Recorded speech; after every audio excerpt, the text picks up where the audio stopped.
Hello বন্ধুরা, ছোটোবেলায় আমাদের বাড়িটা পুরো বাংলা ইটের তৈরি। মানে পুকুরটা যেটা হয়েছিল বাড়ি করার জন্য, সেই যত ইট লাগবে সেই পুকুরকে মানে মাটিটা ওখান থেকেই তুলেছিল, তারপরে সেটা পুকুর হয়ে যায়। তো যখন আমরা এত ছোট ছিলাম, তো এবার পুকুর যারা ইট তৈরি করতো তারা ওখানেই থাকতো, আমাদের পাশের যে জমিতে তার মধ্যেই ঘর করে থাকতো, ইটের ঘর করে। আর ওদের সঙ্গে আমরা খুব মিশতাম আর কি, আমরা দুই বোন গিয়ে, কারণ আমাদের কিছু করার ছিল না। তো যে কদিন ওরা থাকতো, মানে সে 1 মাস হোক 1.5 মাস হোক, ভাটা পুরো ভাটাটা ইটটা তৈরি হয়ে গেলে ওরা কিভাবে সেই ইটটাকে সাজিয়ে সাজিয়ে ভাটা করতো, আমরা সেগুলো সবটাই দেখতাম। আমাদের ভীষণই ভালো বোঝে। আর আমাদের ইটের সেই ফর্মা ছিল, যাতে বাবার নাম ছিল, বাবার নাম BS, এই ফর্মাতে সমস্ত ইটগুলো তৈরি হতো।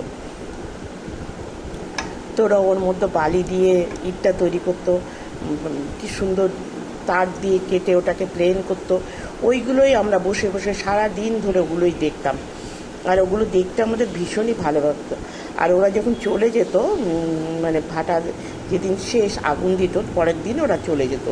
তো সেই আগুন দেওয়ার দিন না ওরা পায়েস করতো, ওদের মতো করে পায়েস করতো। তো সেই পায়েসটা মানে পুজো দিত আর কি।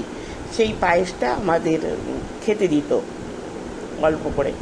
তো বিচ্ছিরি খেতে, কিন্তু ওদের ওই যে ভালোবাসা, মানে ওটা ভালোবেসেই দিত, তার জন্য আলাদা কোনো পয়সা নিত না, এই আর কি। আর ভাটার আগুন দিয়ে চলে যেত, সেই আগুনটা কিভাবে দিকে দিকে, মানে ওর প্রায় কতদিন থাকতো মনে নেই, কিন্তু প্রচুর দীর্ঘদিন ওই আগুনটা দিক দিক দিক দিক করে জ্বলতো ভেতরে। আমরা মানে ভাটার ফাঁক দিয়ে দিয়ে দেখতাম আগুনটা জ্বলছে। এটা আমাদের দৈনন্দিন একটা খেলা ছিল। বাবারা খুব একটা ধারে কাছে যেতে দিত না, বলতো ওই তোমরা কোথায় হাত দিবে, তলাটা ফাঁকা থাকতো, তলা দিয়ে আগুনটা ধরিয়ে দিয়ে চলে যেত ওরা। সে যাই হোক, মানে আমাদের পুরো বাড়িটাই তৈরি হয়েছে আমাদের ওই পুকুর কাটা মাটি দিয়ে। ইট তৈরি হয়েছে, ওই ইট দিয়ে আমাদের বাড়িটা তৈরি হয়েছে। তা আমাদের পাশেই হচ্ছে আমার মায়ের একটা খুঁড়তুতো, মানে কীরকম ভাই যায় না, মানে দূর সম্পর্কে এক ভাই জমি কিনেছিল, তার নাম দেব মাস্টার।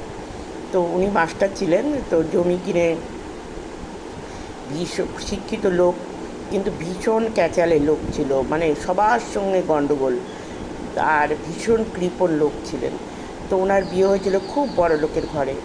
তো সেই বড় লোকের মেয়ে এসে রান্না করতে পারতো না, 7 ভাইয়ের 1 বোন, তো কিচ্ছু রান্না করতে পারতো না, সব পুড়িয়ে ফেলতো। তো তাই নিয়ে ভীষণ মারধর করতো, ভীষণ ঝামেলা করতো। মাস্টার মানুষ, কিন্তু কোনো শিক্ষা দীক্ষা ছিল না। তো পরে ওনার সঙ্গে যে আমাদের গণ্ডগোল হয়েছিল, প্রায় জমি নিয়েই গণ্ডগোল হতো, জমির সীমানা নিয়ে, কারণ আমাদের সীমানার পাশেই ওনার বাড়ি ছিল। যদি কলা গাছ কাটা লাগানো হয়েছে, একটুখানি চলে গেছে, সেটা নিয়েও যায়, মানে ভীষণই খারাপ লোক ছিল বলতে গেলে। তো ওনার সেই বউ রাগ করে বাপের বাড়ি চলে যায়। 2টো বাচ্চা হয়ে গেছিলো, সেই অবস্থাতেই উনি চলে গেছিলেন বাড়িতে, বাপের বাড়িতে। খুব বেশি বয়স ছিল না ওনার তখন। তো সেই আমার সম্পর্কে আমাদের মামিমা হয়, যেহেতু মার ভাই ওটা, তো আমরা মামিমা বলে ডাকতাম, চলে যান। তারপরে আবার ফেরে, মানে অদ্ভুত ওনাদের জীবন। উনি আবার বিয়ে করেন, সেই ছেলেগুলো বাচ্চাগুলো থাকে, তারপর সেই বউ মারা যায়।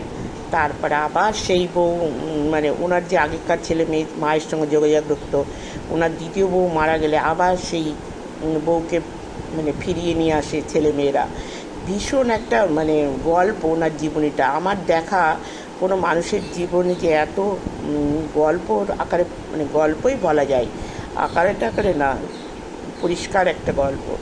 যাই হোক, সেই গল্পটা আরেক দিন বলবো। আজকের মতো বাই বাই।